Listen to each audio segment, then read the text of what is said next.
नमस्कार, मैं प्रवेश गौतम और आप सबका स्वागत है politics to the point. Modi का विकास क्या गरीबों के लिए है या नहीं? भाजपा और देश के प्रधानमंत्री नरेंद्र मोदी अक्सर विकास की बातें करते हैं, और इनके द्वारा किए गए विकास से गरीब आदमी की पहुंच संभवतः बहुत दूर है, यानी लाभ शायद ना के बराबर। हजारों करोड़ रुपए के इंफ्रास्ट्रक्चर डेवलपमेंट के प्रोजेक्ट से गरीब एवं मध्यम वर्गीय तबके के आम आदमी को कोई विशेष लाभ नहीं मिल रहा है। हजारों किलोमीटर सड़कें बन गई, हवाई जहाज उतरने लगे, स्पीड बढ़ गई, दावे किए गए, पर इससे गरीबों का भला कैसे हुआ? इन सड़कों पर लगने वाले भारी भरकम टोल तो वही दे सकता है जो इन सड़कों पर लाखों रुपए की गाड़ी चला सके। उस पर महंगा होता डीजल और पेट्रोल। इसका अप्रत्यक्ष रूप से गरीबों पर ही भार पड़ता है। इन सड़कों पर चलने वाली बसों आदि का किराया महंगे टोल और डीजल के कारण पहले से ज्यादा महंगा होता जा रहा है। सत्ताधारी दल के नेता कहेंगे कि समय की बचत होती है, पर गरीब आदमी के समय की क्या कीमत होती है, क्योंकि उसको तो पैसे बचाने हैं, ना कि समय। एक बात और सामने आती है कि सड़कें बनने से रोजगार और व्यवसाय में बढ़ोतरी हुई है, बिल्कुल हुई है, पर मुनाफा कम हुआ, ऐसा मेरा मानना है। ठीक वैसे ही जैसे 10 रुपए का पार्ले जी बिस्किट पहले भी आता था और आज भी आता है, पर आज आने वाले बिस्किट की मात्रा कम कर दी गई है, कीमत 10 रुपए ही है, यानी महंगाई के दुष्परिणाम। गरीब आदमी के पास ना तो बड़ी गाड़ी है और ना ही उसको रोज रोज कहीं जाना होता है। वह तो आज भी गली मोहल्लों की सड़कें ही नापता रहता है, जो बेहद अच्छी नहीं। भोपाल से जबलपुर जाने का समय कम लगने लगा है नई सड़क बनने से, पर उसकी कीमत बढ़ गई है। इस रोड पर चलने वाली गाड़ियों के मालिक आर्थिक रूप से संपन्न हैं, जो कि पूरी जनसंख्या के 1% से भी कम है, और गरीबों की संख्या 90 करोड़ से भी ज्यादा है। यह वही आंकड़ा है जो फ्री का राशन पाने वालों की संख्या में उल्लेखित है। मोदी सरकार ने इसका विज्ञापन किया है, उसमें दावा किया है कि इतने गरीबों को मुफ्त का राशन दे रहे हैं। भारतीय रेलवे, बात कर लेते हैं वंदे भारत की। इसका भी जोर शोर से प्रचार किया गया, पर इसकी सच्चाई यह है कि इस ट्रेन में सफर करने वाले चंद हजार लोग आर्थिक रूप से बेहद संपन्न हैं। क्या आपने कभी एक गरीब व्यक्ति या मध्यम वर्गीय परिवार को इस ट्रेन से यात्रा करते देखा है? शौक की अलग बात है, इसमें बैठे ज्यादातर यात्रियों की मासिक आय 70 से 80 हजार रुपए मंथली से ज्यादा होती है। भले ही ये ट्रेन कितनी भी तेज चले, पर गरीब आदमी तो यही चाहता है कि इस ट्रेन की स्पीड के अनुरूप ही उसकी कमाई भी बढ़े, या फिर उतनी ही तेजी से महंगाई कम हो। भारतीय रेलवे की प्राथमिकता सोशल मीडिया में चमकने की होती है। इसके लिए वही काम किए जा रहे हैं जिसमें अमीर यात्री खुश हों और सोशल मीडिया में बढ़िया तारीफ हो, क्योंकि एक गरीब व्यक्ति या निम्न मध्यम वर्गीय व्यक्ति तो इन सुविधाओं का भोग कर ही नहीं सकता। जैसे कि स्लीपर श्रेणी के प्रतीक्षालय में, स्टेशनों में पंखे तक सही ढंग से नहीं चलते, कूलर एसी तो दूर की बात है। अपर क्लास के प्रतीक्षालयों में एसी जरूर मिलता है। अपर क्लास में यात्रा करने वालों की संख्या कुल यात्रियों की 10% के लगभग होती है, या उससे भी कम, और इनकी औसत आमदनी स्वाभाविक रूप से 70 से 80 हजार रुपए मासिक या शायद उससे ज्यादा होती है।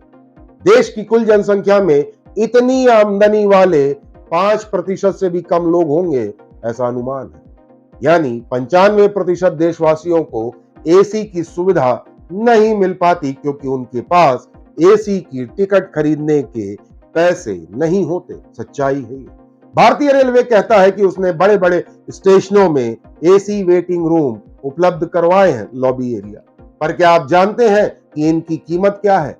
1 घंटे के लिए 50 रुपए से लेकर 500 रुपए तक वसूला जाता है, यानी निःशुल्क कुछ भी नहीं है। एक गरीब आदमी साल में 1 या 2 बार अपने परिवार के साथ कहीं की यात्रा करता है, उसमें भी स्लीपर की टिकट बामुश्किल खरीद पाता है। पति, पत्नी और 2 बच्चे लेकर यात्रा करने वाला आम यात्री अपने दूसरे बच्चों की उम्र कम लिखवाता है, ताकि उसके पैसे बच सके। स्टेशन में महंगी होती खाद्य वस्तुओं को ना खरीदना पड़े, इसलिए 2 से 3 दिन तक के सफर के लिए घर से या तो रोटी या पूड़ी बांध कर चलता है ताकि उसका पेट भरता रहे।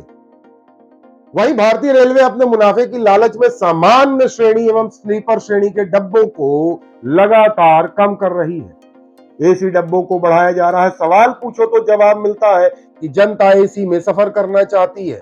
टिकट देख लीजिए, सभी में वेटिंग है, जबकि हकीकत यह है कि परिवार को कष्ट ना हो, इसलिए पेट काट कर रुपए जोड़कर एसी के डब्बे में कंफर्म टिकट खरीद रहा है आम यात्री मजबूरी वश। स्लीपर की हालत जनरल डब्बों की तरह हो रही है, थर्ड एसी की हालत स्लीपर की तरह हो रही है।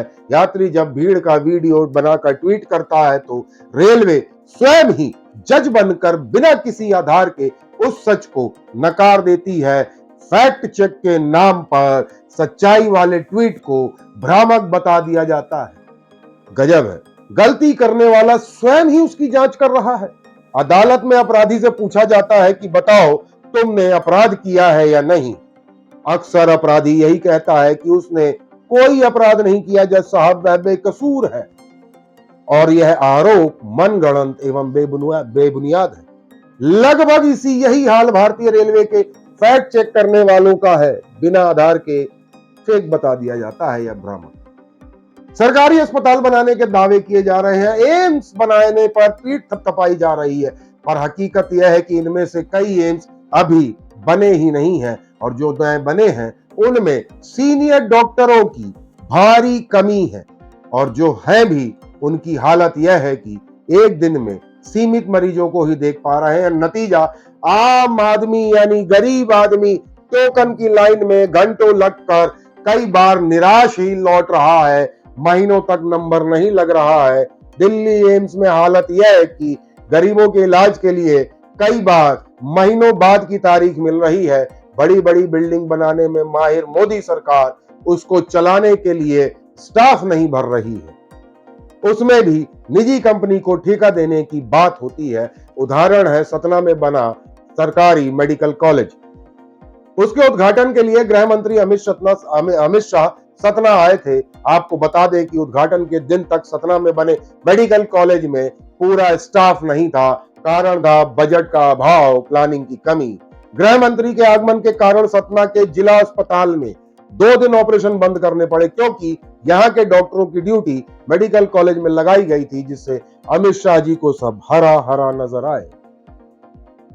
इसके उत्तर में जब सवाल किया गया तो भाजपा समर्थक जवाब देंगे कि आयुष्मान कार्ड से निजी अस्पताल में इलाज मुफ्त हो रहा है, सरकारी जाने की जरूरत क्या है। पर आयुष्मान कार्ड से कितनों का सही इलाज हो गया, यह एक यक्ष प्रश्न बना हुआ है, क्योंकि फफूंद की तरह खुल रहे नए नए अस्पताल केवल आयुष्मान योजना के तहत वसूली के लिए खुल रहे हैं। इनमें से ज्यादातर में तो काफी समय तक विशेषज्ञ डॉक्टर भी नहीं मिलते। गंभीर बीमारी हो जाए तो बड़े अस्पताल आयुष्मान कार्ड से इलाज नहीं करते, कहते हैं आयुष्मान कार्ड से आधा इलाज यानी कुछ खास जांचें और छोटे ऑपरेशन करेंगे, बाकी नहीं। और जो इलाज कर भी रहे हैं उनमें से भी ज्यादातर तो आयुष्मान कार्ड धारक से अतिरिक्त पैसे ले रहे हैं, यानी आपकी जेब में आयुष्मान कार्ड है और कैश नहीं है तो बड़े अस्पताल में आपको भर्ती भी नहीं करेंगे। अक्सर ये सुना जाता है कि सिक्योरिटी डिपॉजिट आपके पास है तो एडमिट हो जाओ, आयुष्मान से अप्रूवल मिल गया तो लौटा देंगे, पर यह नहीं कहेंगे कि अभी एडमिट हो जाओ, जो पैसा लगेगा बाद में दे देना, क्योंकि उन्हें पता है कि गरीब आदमी बाद में कुछ नहीं देगा। यदि दबाव बनाया तो तमाशा खड़ा हो जाएगा। यकीन ना हो तो एक बार फटी हुई स्लीपर पहनकर बिना स्मार्टफोन लिए आयुष्मान कार्ड धारक बनकर अपोलो या किसी बड़े अस्पताल में पहुंच जाइए, आपको सच का पता चल जाएगा, दूध का दूध और पानी का पानी हो जाएगा। ऐसे ही शिक्षा के क्षेत्र में मोदी सरकार की कोई विशेष उपलब्धि कम से कम मुझे नजर नहीं आती। गरीबों के लिए बने स्कूल और कॉलेज में स्वयं गृह मंत्री अमित शाह के नाती पोते शायद नहीं पढ़ते, तो बाकी लोगों के बारे में आप सोच ही सकते हैं। गरीब आदमी मजबूरी में अपने बच्चों को सरकारी स्कूल या कॉलेज में भेजता है, क्योंकि वह महंगे निजी स्कूलों की फीस नहीं भर सकता। बड़े बड़े दावे करने वाली मोदी सरकार यह बता दे कि उसके मंत्रिमंडल के कितने सदस्य और उसकी पार्टी के कितने सांसदों के बच्चे सरकारी स्कूल में पढ़ते हैं? इस सवाल के जवाब से दूध का दूध और पानी का पानी हो जाएगा, क्योंकि सरकारी स्कूलों के टीचर क्या और कितना पढ़ाते हैं, यह किसी से शायद छुपा नहीं है। आपको बता दें कि केंद्र सरकार के विज्ञापन में 80 करोड़ गरीबों को मुफ्त राशन देने का दावा किया जाता है। यहां यह भी बताना जरूरी है कि इन्हीं गरीबों से ज्यादा बच्चे होते हैं, वरना इस महंगाई में तो मध्यम वर्गीय या थोड़ा भी पढ़ा लिखा इंसान है तो एक या दो बच्चे ही करता है। लोन यानी उधार देकर जता रहे एहसान मना रहे उत्सव मोदी सरकार एक यह भी दावा करती है कि उसने करोड़ों लोगों को उधार दिया है और इसका उत्सव भी मनाती है, जैसे स्ट्रीट वेंडर योजना। और जब इसमें सही आंकड़े पूछो तो जवाब नहीं दे पाते मंत्री जी। यह दावा करते हैं कि 1 करोड़ लाभार्थियों का लोन अप्रूव हुआ और 70 लाख को दे दिया गया और लगभग, यानी सफलता का प्रतिशत 70 हुआ, ऐसे कुछ दावे होते हैं। पर जब सवाल पूछा गया कि कुल कितने आवेदन आए और उनमें से कितनों के लोन अप्रूव हुए और उनमें से कितनों को पैसा दिया गया, यह आंकड़े बता दीजिए, तो मंत्री जी चुप्पी साध जाते हैं। मतलब सरकार से कुछ नहीं दिया, बैंक से लोन की सुविधा पहले भी थी, लोन लेकर पैसा लौटाना ही पड़ता था। अब इसमें सरकार की क्या उपलब्धि है? कोई हो तो बताइए। अल्लाह, एजुकेशन लोन कहने को तो गारंटी नहीं चाहिए एजुकेशन लोन में, पर असलियत यह है कि कोई भी बैंक बिना गारंटी के यह लोन भी नहीं देता। यानी गारंटी है तो लोन ले लो वरना आगे बढ़ो। इसे मोदी सरकार ने कुछ नहीं किया। पर हाँ, उधार देती है सरकार, फिर तंबू गाड़ कर उधार दिया है इसके लिए फोटो खिंचवाते हैं। और नेताजी, हद है यार, किसी की मजबूरी का इतना फायदा मत उठाओ, उसको इवेंट मत बनाओ। लाखों करोड़ों के इंफ्रास्ट्रक्चर डेवलपमेंट के दावे करने वाली सरकार यह क्यों नहीं बताती कि इसके लिए पैसा कहां से आया? सड़कों के लिए तो यात्रियों से टोल वसूला, यानी सरकार ने शायद कुछ नहीं दिया, हमसे लेकर हमें ये लौटा दिया, और दावे हजारों करोड़ रुपए खर्च करने के, और वो भी ब्याज सहित वसूल रहे हो, मुनाफा भी। बाकी मुफ्त बांटने के लिए तेल महंगा तो कर ही दिया है। यह तो मंत्री जी ने स्वयं कबूला है कि तेल सस्ता कर देंगे, तो मुफ्त योजनाओं का लाभ कहां से देंगे? कुल मिलाकर लब्बो लुबाब कुछ ऐसा है कि विकास तो किया लेकिन उसके लाभार्थी संभवतः गरीब, निम्न मध्यम वर्गीय व्यक्ति या लोग या नागरिक नहीं है। उसके लाभार्थी हैं बड़ी कार में चलने वाले, या जिनकी मासिक आय अच्छी खासी है।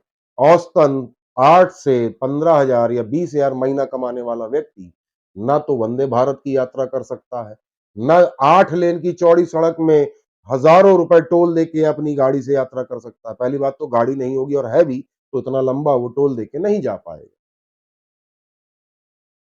सरकारी अस्पतालों में महीनों तक लाइन लगती है, डॉक्टर नहीं है, मशीनरी है लेकिन चलाने वाला कोई नहीं है।